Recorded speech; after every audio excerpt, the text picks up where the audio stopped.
You know the one. Half-empty bottles, broken promises, and a shelf that never empties. There's an old saying about alcohol. It doesn't give you the answer, it just makes you forget the question. You have a shelf. Maybe not a real shelf. Maybe it's a drawer, or a bag under the sink, or that spot in the bathroom you don't open anymore. There's something in there. Half-empty tubes, creams with loose lids, a bottle you bought because it promised something and used 3 times because it didn't deliver. You replaced it with a new one. The new one worked, at first. That's not random. That's a business model. $198 billion. That's what the global skincare market is worth in 2025. It grows every year. Not because people get better skin, but because people keep switching products. Women use an average of 5 products on their face, every day. 74% use at least 3 in the morning. And when something stops working, they buy new. Not because they're foolish, because the system is built so that they will. Think about it. If the products worked permanently, the industry would shrink. It doesn't. It grows by billions, every year. My mother's sister had bad skin. Everyone in the family knew it. She tried everything there was to try back then, and there wasn't much. Her generation didn't have 10-step routines. They had soap and hand cream.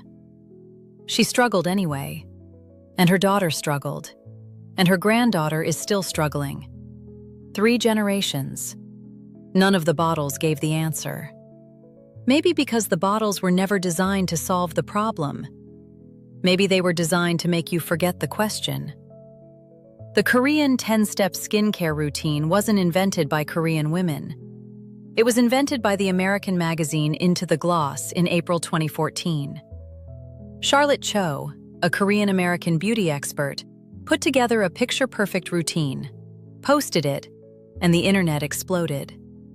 Most Korean women don't follow 10 steps. Dermatologists call it overkill. And a growing number of skin doctors now diagnose cosmetic intolerance syndrome. Skin that has become reactive because it's been given too many products. The skin didn't get better from 10 steps. It got confused. In 2026, dermatologists talk about skinimalism. Fewer products, more targeted. Many patients' chronic skin troubles, persistent acne, constant sensitivity, redness that won't go away, don't come from a lack of care. They come from too much care. It's not new. It's what your grandmother knew. She just didn't give it a fancy name. And this isn't a product line. I make soap. 6 kinds. 89 kroner each. I don't have a cream. I don't have a serum. I don't have a skincare routine with 7 steps and an app. It's not because I can't. It's because I won't. The more products, the more ingredients. The more ingredients, the more triggers. The more triggers, the more reactive skin. The more reactive skin, the more products. You already know the carousel from your hair. It runs on the skin too. The next 5 posts are about what your skin actually does, and what happens when you let it do it. You can step off anytime. No judging looks. But if you stay, then we ask the question. The one the bottles made you forget.